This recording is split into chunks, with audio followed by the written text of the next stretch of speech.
जय हिंद दोस्तों, मैं रणवीर सिंह स्वागत करता हूँ योगा फिर से आप सभी का आपके परिवार वाणी फॉर एग्ज़ाम में। तो दोस्तों आज हम लोग बात करने वाले हैं कुछ बायोलॉजी के प्रश्नों के बारे में। तो इसका सेट चल रहा है, मान लीजिए। तो ये सेट नंबर 1 है, 10 क्वेश्चन के सेट चलेंगे। तो पहला है, तो इसको हम लोग देखेंगे और बहुत ही अच्छी तरीके से कंप्लीट करते हुए चलेंगे। और आप अगर किसी भी कॉम्पिटिटिव एग्जाम या अन्य एग्जाम की तैयारी कर रहे हैं तो ये आपके लिए बहुत ही महत्वपूर्ण रहने वाला है। 1 से 2 क्वेश्चन आपके लिए प्रत्येक वीडियो में ऐसी चर्चा हो जाएगी कि आपको 1 से 2 क्वेश्चन आपके कंप्लीट हो जाएंगे, है ना। 1 से 2 नंबर आपके क्लियर हो जाएंगे एग्ज़ाम में। और सब्सक्राइब कर लीजिए चैनल को, ये आपसे रिक्वेस्ट है। और नोटिफिकेशन यहाँ सब्सक्राइब लिखा होगा, उसको दाब लीजिए लाल रंग में। फिर इधर घंटा आएगा, उसको भी दबा दीजिए, जिससे आपको समय समय पर नोटिफिकेशन मिलता रहेगा। और दोस्तों के साथ ज़्यादा शेयर करिए और देखते हैं। और ये सभी एग्ज़ाम के लिए महत्वपूर्ण इसलिए है कि इसको हम एनसीईआरटी से मतलब ले रखे हैं, है ना। 10th एनसीईआरटी का ही सोर्सेज है, ठीक ठाक क्वेश्चन है, तो वहाँ से लिए गए हैं। तो चलिए देखते हैं। मस्तिष्क का कौन सा भाग बुद्धि एवं स्मरण शक्ति का केंद्र है? तो कौन सा है? तो यहाँ पे देखिए, ग्रहण पिंड का कोई मतलब नहीं है। प्रमस्तिष्क, गोलार्ध, अनुमस्तिष्क, मध्य मस्तिष्क, इसमें जो करेक्ट आंसर होगा प्रमस्तिष्क होगा। और यहाँ पे गोलार्ध देने का मतलब थोड़ा सा समझ लीजिए। जैसे ब्रेन की बात कर लें तो ब्रेन आपका 3 भागों में डिवाइड होता है, ठीक है। 3 भाग में डिवाइड होता है। और पहला होता है फोर ब्रेन। फोर ब्रेन का मतलब हो जाएगा आपका, जिसे हम कहते हैं प्रमस्तिष्क, ठीक है। प्रमस्तिष्क सबसे बड़ा दिमाग, प्रमस्तिष्क होता है सबसे बड़ा दिमाग। और इसके भी 3 पार्ट होते हैं, है ना। 3 पार्ट, एक थैलेमस, दूसरा हाइपोथैलेमस और तीसरा सेरेब्रम। ध्यान से समझिएगा। और इधर जो हो जाएगा आपका दूसरा हो जाएगा, लिख नहीं रहे बस ऐसे समझ लीजिए, मिड ब्रेन, ठीक है। मिड ब्रेन, तो ये सबसे छोटा दिमाग यही होता है। सॉरी, ब्रेन है, मिड ब्रेन सबसे छोटा होता है। और लास्ट का हो जाएगा हाइंड ब्रेन, ठीक है। हाइंड ब्रेन मतलब जिसे हम कहते हैं पश्च मस्तिष्क। देखिए, अनुमस्तिष्क या पश्च मस्तिष्क का ये मध्य मस्तिष्क, मिड ब्रेन, ठीक है। तो इन सब के बारे में, इसके भी 3 पार्ट हैं, ठीक है। इनके भी 3 पार्ट हैं। एक तो हो जाता है पोन्स, दूसरा मेडुला ऑब्लोंगाटा और सेरेबेलम, ठीक है। तो फिलहाल ये सेरेबेरम है ना, सेरेबेरम, ठीक है। इसी का यहाँ पे बात की गई है। क्वेश्चन पूछ लेता बुद्धि एवं स्मरण शक्ति का जो काम करता है वो सेरेब्रम करता है ना, सपने दिखाना, यानी कि इसमें सबसे बड़ा पार्ट है ये। और सारे स्टूडेंट्स का काम यही करता है ना। मैथमेटिकल रीजनिंग और डिस्कस करना है, सोचना है, ठीक है। आपकी पर्सनालिटी डेवलपमेंट, इच्छा शक्ति क्या है, पूरा मेमोरी फॉर्मेशन, ये सब तैयार करता है। इसमें भी 5 लोब होते हैं, सेरेब्रम के 5 लोब होते हैं। तो फिलहाल इसके बारे में हम लोग अगर बाद में कभी बेसिक पूरा वीडियो आ जाएगा, है ना, जिसमें फॉरेंटल ये सब लोब्स होते हैं, ठीक है। टेम्परल, इसमें 5 लोब में ऑक्यूपिटल वगैरह जो होते हैं, ये थोड़े से डिटेल्स में चले जाएंगे, इससे में कोई मतलब नहीं है। और ये इस टाइप का होता है, 5 इसमें 5 भाग होते हैं, तो इसलिए इसको गोलार्ध कह रहा है, ठीक है।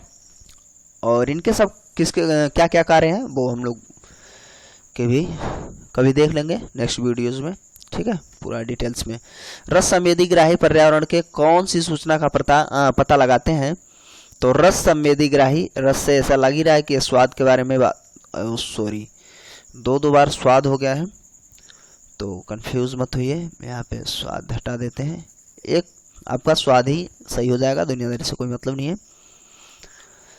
चलिए, अच्छा, अगर हम बात कर लें हमारे जिह्वा पे जो स्वाद का पता लगाने वाली एक कलिकाएं होती हैं, उसे क्या कहते हैं? तो उसे पेपली कहते हैं, ठीक है।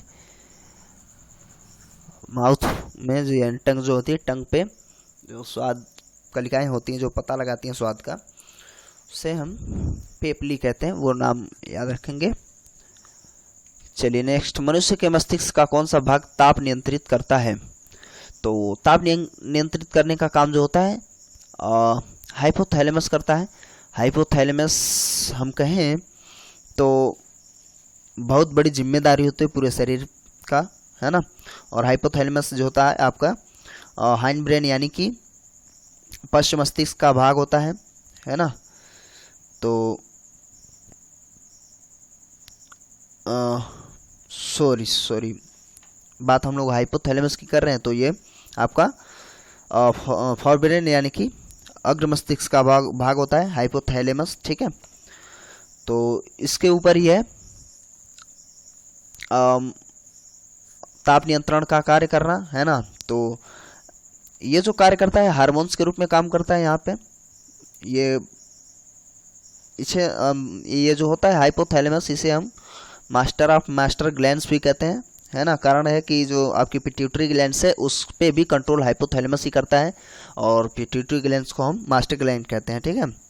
तो इस कारण ये हाइपोथैलेमस जो हो जाता है, क्या हो जाता है, मास्टर ग्लैंड्स इसे कहा जाता है। तो हाइपोथैलेमस को शरीर का तापमापी भी कहा जाता है। यहाँ से क्वेश्चन क्लियर हो जाता है। बाकी दुनियादारी जैसे आपको दर्द हो रहा है या हंसना है, भूखे हैं, है ना, प्यास लगी है, कुछ डांस करने का मूड है, सोने का मूड है ना, दुख है, दर्द है ना, किसी से प्यार है, ये सब चीज़ें, आदतें, ये सारी की सारी चीज़ें हाइपोथैलेमस के अंतर्गत आती हैं, ठीक है, जो फोरब्रेन का पार्ट है। क्लियर।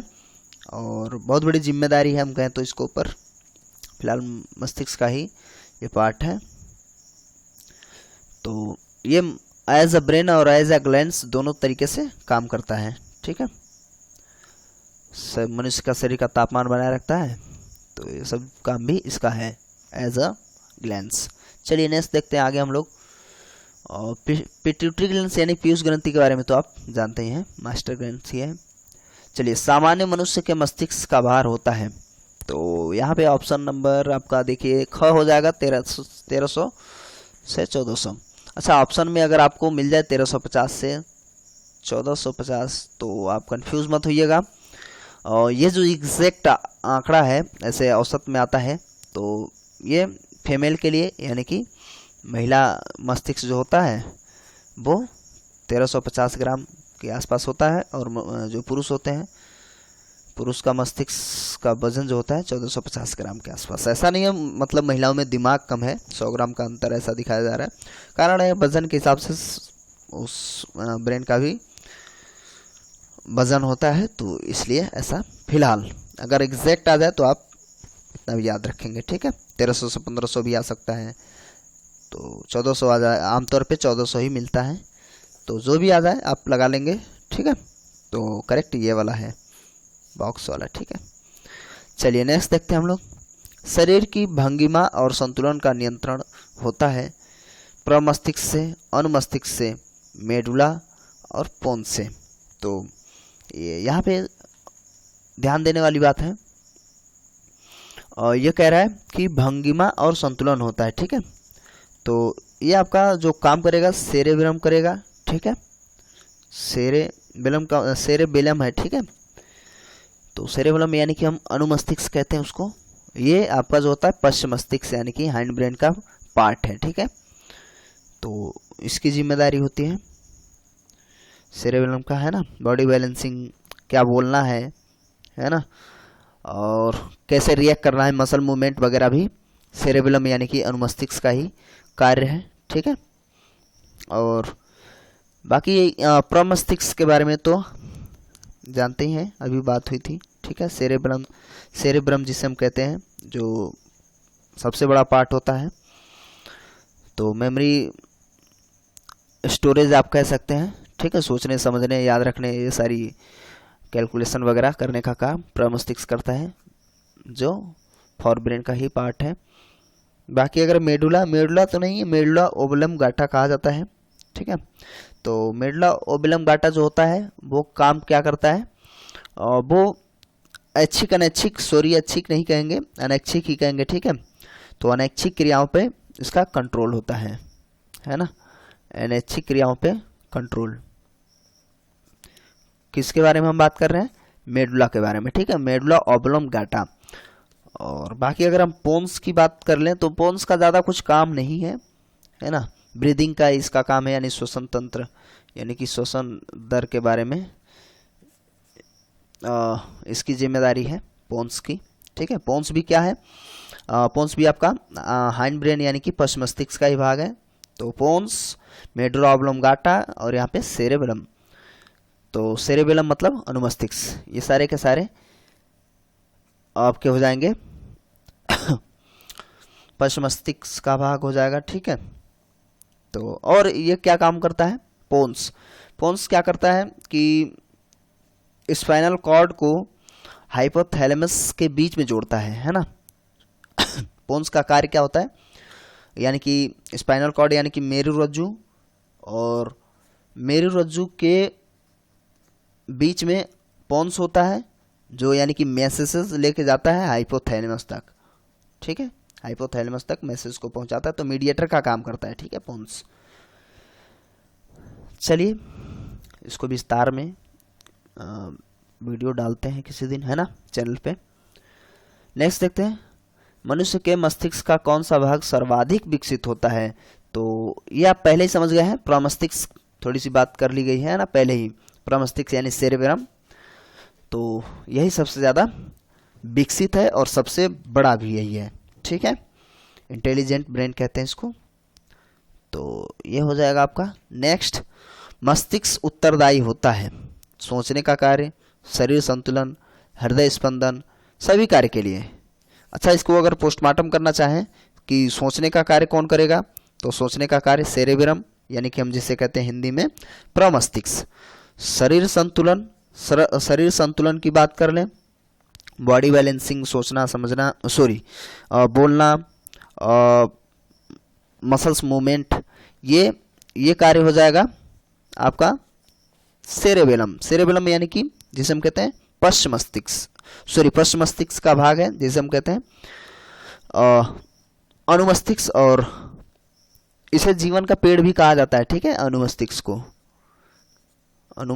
को जीवन का पेड़ भी कहा जाता है, ठीक है। और हृदय स्पंदन वगैरह ये तो आप जानते हैं, अभी बात हुई थी। मेडुला ओब्लोंगाटा यानी कि सारे के सारे अनैच्छिक क्रियाओं का जो नियंत्रण होता है वो इसी पे होता है, ठीक है, मेडुला ओब्लोंगाटा, ठीक है। नेक्स्ट क्या, नेक्स्ट आ गया, मेडुला ओब्लोंगाटा नियंत्रण करता है, ऐच्छिक क्रिया नहीं करेगा, अनैच्छिक क्रिया ही करेगा। दुनियादारी से कोई मतलब नहीं है, तो करेक्ट आंसर हमारा ख, अनैच्छिक क्रिया, ठीक है। नेक्स्ट, पौधों से परिपक्व पत्तियों और फलों का झड़ना किस पदार्थ के कारण होता है। तो ऑक्सिन, जिब्रेलिन, ये देखिए सारे के सारे जो है हार्मोन्स है, पादप हार्मोन्स, ठीक है। और हमें यह समझना है कि पौधों की परिपक्व पत्तियों से फलों का झड़ना किस पदार्थ के कारण होता है ना। तो इसमें ऑप्शन है ऑक्सिन, जिब्रेलिन, एब्सिसिक अम्ल और साइटोकाइनिन। तो इसका जो करेक्ट आंसर हो जाएगा एब्सिसिक एसिड, एब्सिसिक अम्ल, ठीक है। और बाकी जो साइटोकाइनिन है और ऑक्सिन है, ये इन हार्मोन्स की मदद से हम कहें तो पादप का जो ऊतक होता है, ऊतक संवर्धन का निर्माण, हम कहें तो कोशिका का नियंत्रण वगैरह ऑक्सिन और साइटोकाइनिन के मदद से होता रहता है, ठीक है। जैसे कोशिका विभाजन के बारे में बात कर ले तो भी ऑप्शन साइटोकाइनिन आपको आंसर सही कर लेना है। क्लियर? तो चलिए आगे देखते हैं। नेक्स्ट, मटर के पौधों में प्रतान की वृद्धि किसके कारण होती है। तो ये डायरेक्ट आंसर है, ऑप्शन थोड़े से बड़े बड़े थे तो इसलिए इसको समझ लीजिए।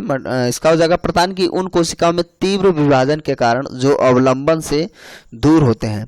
तो फिर से एक बार, मटर के पौधों में प्रतान की वृद्धि किसके कारण होती है, तो प्रतान के उन कोशिकाओं में तीव्र विभाजन के कारण जो अवलंबन से दूर होती है। और ये वीडियो यहीं तक 10 क्वेश्चंस में रखते हैं और फिर से नेक्स्ट वीडियोस में लेके आएंगे ऐसे ही महत्वपूर्ण और मज़ेदार क्वेश्चंस। तो चैनल के साथ बने रहिए। अभी भी आपने सब्सक्राइब नहीं किया तो प्लीज़ सब्सक्राइब कर लीजिए, नोटिफिकेशन बेल को ऑन कर लीजिए, ऑल पे क्लिक कर लीजिए, जिससे आपको समय समय पर नोटिफिकेशन मिलता रहे। दोस्तों के साथ ज़्यादा से ज़्यादा शेयर करिए। कैसा लगा वीडियो आप कमेंट करके ज़रूर बताएंगे, और आप अपने हिसाब से टॉपिक का नाम बता सकते हैं कि आपको किस पे डिटेल्स में वीडियोस चाहिए, तो मैं उस पर कोशिश करूँगा, तो आप कमेंट करेंगे। चलिए मिलते हैं अगले वीडियो में, तब तक के लिए नमस्कार, जय हिंद, जय भारत।